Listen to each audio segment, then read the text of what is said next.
سلام. امروز شنبه است 21 اکتبر سال 2023.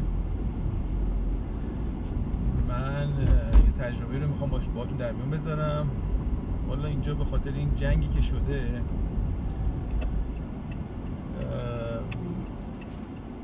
هلال احمر اینجا یا همون صلیب سرخ اینجا بهش میگن رد کراس، یه مثلا جایی رو اعلام کرده میشه توش غذا بود، لباس برد. حالا من یه ساکی رو آماده کردم، توش این مقدار لباس و وسایل ضروری و اینجور چیزا هست.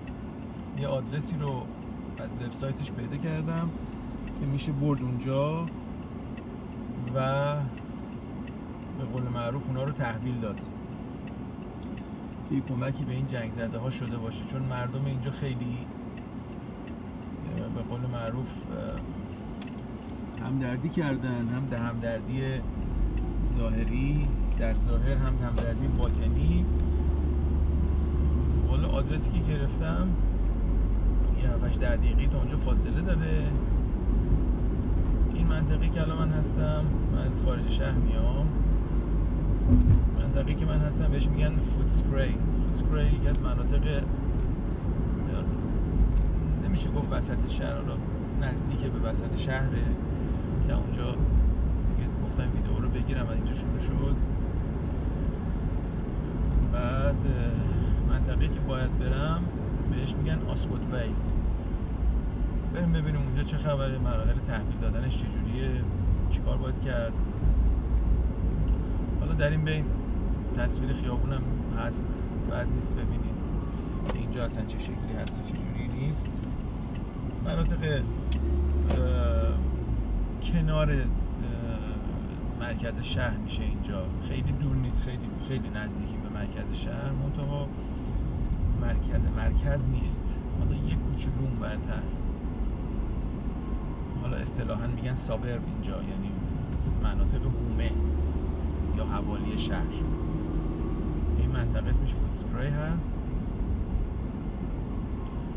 منطقه قشنگیه، جای قشنگ داره، جای صنعتی هم داره، جاهای تفریحی هم داره، یه استادیوم خیلی بزرگ داره اینجا. خوبه، یه طرفش به دریا میخوره، یه قسمتش که میخوره به شهر ویلیامزتاون به دریا میخوره از اونجا. خوبه. این منطقه هم که میبینید منطقه‌ای که آپارتمان توش کمه، یه حالت خونه توش هست، بیشتر آپارتمان کمتر هست. حالا دیدنش خالی از لطف نیست. اینجا هم داره بهار میشه، بهار خودشو نشون میده، بهار شده البته، چون از ماه سپتامبر یعنی حدوداً از شهریور ماه به وقت ایران و اواسط شهریور ماه دیگه نیمکره جنوبی میره برای فصل بهار، که ما عملاً الان یک ماهی هست بهار رو داریم اینجا.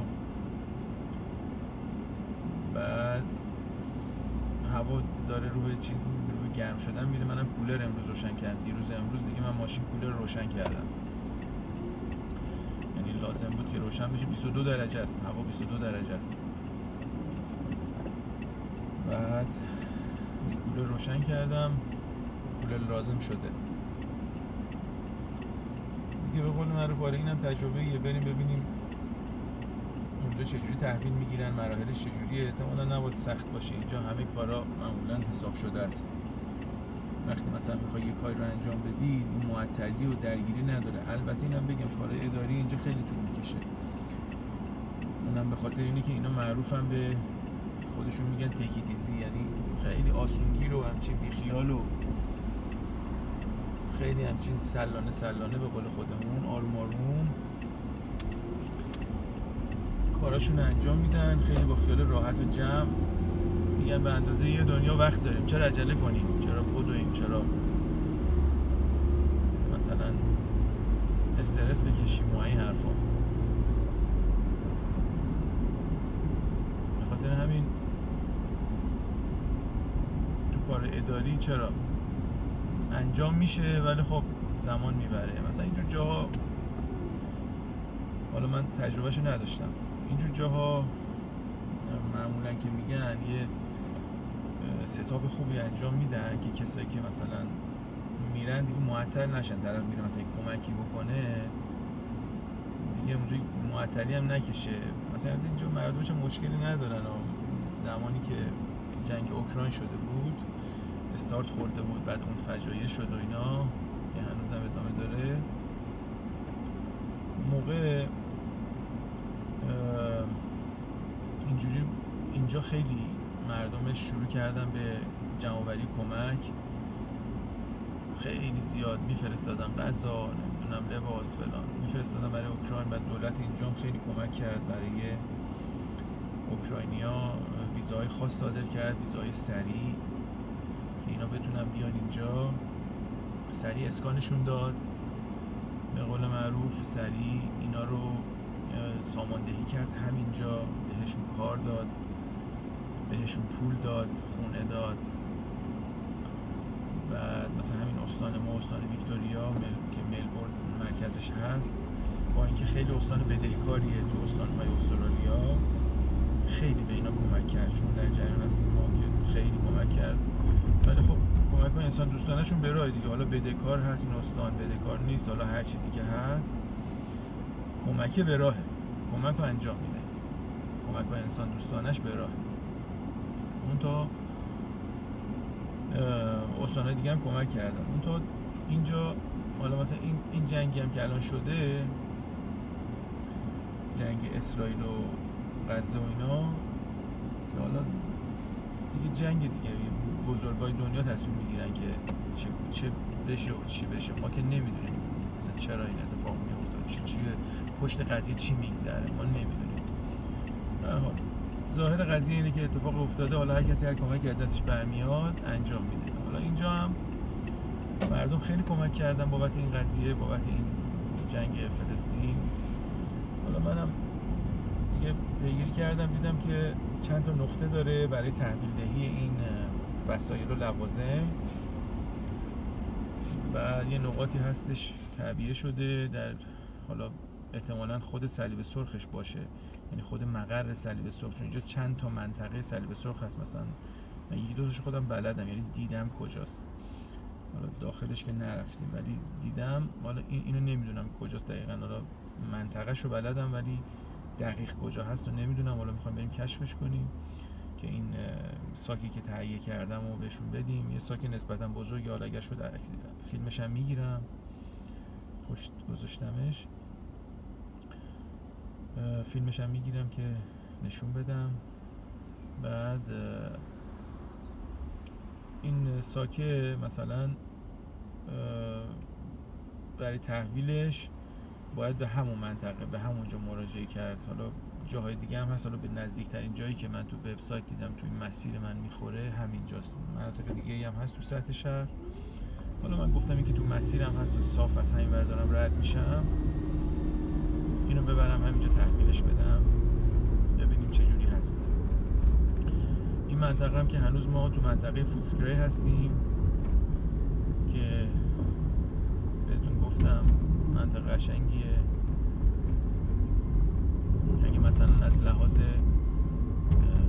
کلاس کاری بخوای اینجا حساب کنی، جز مناطق خیلی کلاس بالای ملبورن نیست، ولی منطقه کلاس پایینی هم نیست، متوسطه، خوبه، جای خوبیه ولی قشنگه. رودخونه داره، به یه طرفش هم که به دریا میخوره، جای قشنگیه، جای جالبیه. بعد یکی از بزرگترین بیمارستان‌های، شاید هم بزرگترین بیمارستان، نمیدونم ولی خیلی بزرگه، مثل شهر میمونه، دارن میسازن اینجا تو همین فوتسکری که خیلی عظیم الجثه است. حالا مراحل ساختش فعلا هست، دارن میسازنش. گفتن که اگر این ساخته بشه از تمام استرالیا هم پرستار بیارن بازم کمه، نه خود ملبورن، یعنی خود ملبورن که اصلا اونقدر پرستار نداره که اینجا رو پوشش بده. گفتن که بهیار رو نمیدونم پرستار و اینجور چیزا از سر استرالیا هم بیان کمه. حالا اینم یه تلنگری باشه برای کسایی که پرستار هستن تو ایران دارن این ویدیو رو میبینن. اینجا لازم داره، واقعا پرستار لازم داره این کشور، حالا این استان و حالا این کشور کلا. تلاش کنن و حال برسن به اون چیزی که میخوان تو این کشور اگر دوست دارن. بعد اینجا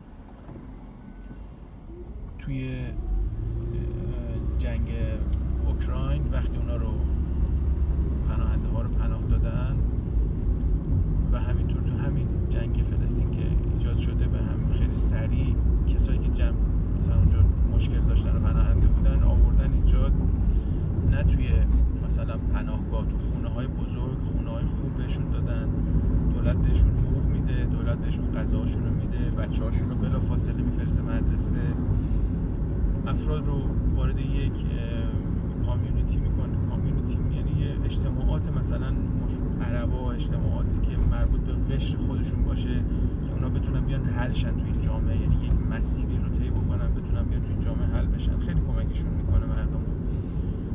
پناهنده ها توجه خاصی به پناهنده هاشون میکنه. مال اوکراینی‌ها هم همین کاری کرد. آدمای ساپورتیوی هستن اینجا، آدمایی که واقعا کمک میکنن. حالا شرایط جهان اینجوریه دیگه، ولی اینا که چی میگن، اینا دنبال این نیستن که چیزای سطح بالاست ما نمیدونیم، ولی اینا دنبال این نیستن که کی برنده میشه کی بازنده میشه. این اتفاق افتاده خیلی خوب، ما کمکمون رو میکنیم. یه همچین دیدگاهی دارن مردمش، دولتش دیگه. حالا بگه ما با آمریکا هستیم، اون میگه بر ضد اسرائیل. این خبرون اینا اینجوری نیستن.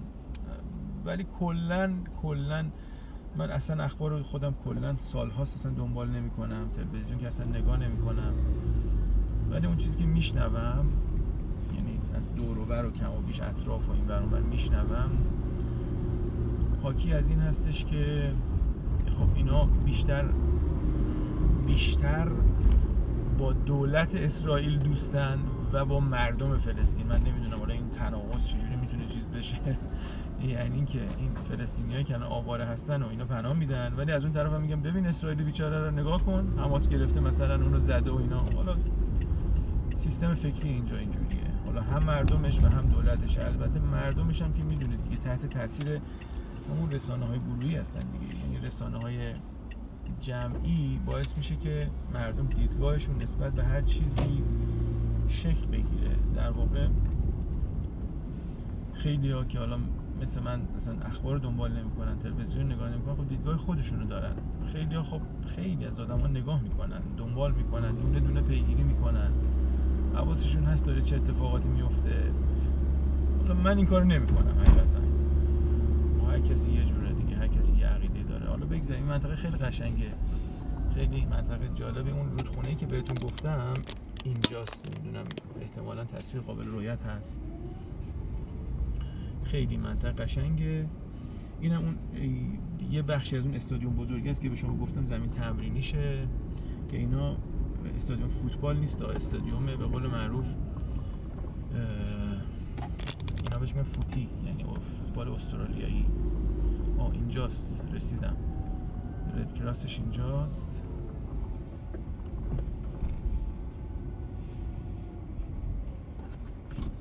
Yeah. Hi. Left, thank you. خب رسیدیم اینجا. اینجاست.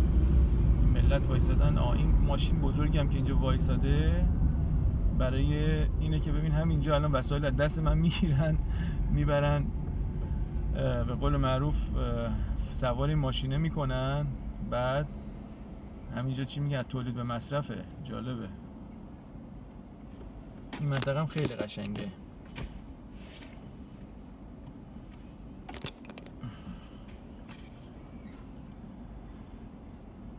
این پیرمردم اومده کمک کنه. اینجوریه دیگه، مردم کمک میکنن دیگه. ببین با ماشینش اومده یه مقدار، ببین اون لباس و اینجور چیزاست آورده برای اینجا. البته ساکی که من آماده کردم خیلی بزرگه، سنگین هم هست. این بیچاره فکر کنم قرقر کنن. Hi, how are you going? I'm great, thank you. How are you? Good, thanks. One big bag. Yes. Thanks. I'm sure you can. Yeah, that's so good. Thank you so much. Thanks. Have a great day. Thank you. You too. این اون بگیه که بهتون گفته بودم یه ذره بزرگه. آره میذارنش سریع توی ماشینه، از همینجا تولید به مصرف میذارن تو ماشینه و میبرنش به اون افرادی که دچار مشکل شدن میدن. آسون بود، همون جوری که فکرشو میکردم خیلی آسون گرفته بودن و به قول معروف ارنجمنت خوبی داشت، هماهنگی خوبی بود. خیلی سریع از همینجا دست آدم اینا رو میگیرن، سوار اون ماشینه میکنن. احتمالاً این ماشینه میره حالا جایی که ببرنش فرودگاه، بعد به قول معروف که بره برای اون منطقه مظلوم دیگه. این هم از تجربه امروز. بد نبود دیگه، حالا تجربه‌ای بود که ما انجام دادیم، گفتم با شما هم در میون بذارم. بعد همتون رو خدا بزرگ میسپارم، آرزوی موفقیت برای همتون دارم و خوشحالی. فعلا خداحافظ.